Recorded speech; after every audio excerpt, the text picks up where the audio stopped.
પતઈ રાજાના બાપનું નામ બાહુ રાજા હતો. દર રવિવારે મારી કાળકાના ચોખાજની હુખડી જતો.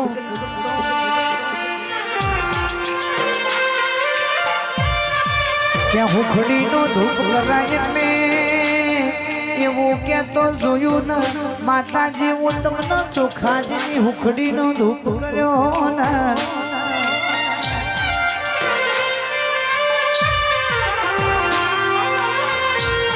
એક દાડો કાળકા કેવા મોડી ઓ બાહુ રાજા તું મને હુખડી ચરાવશ પણ મને તો મસ્તક ચડાવવા વાળા એ પડ્યા છે.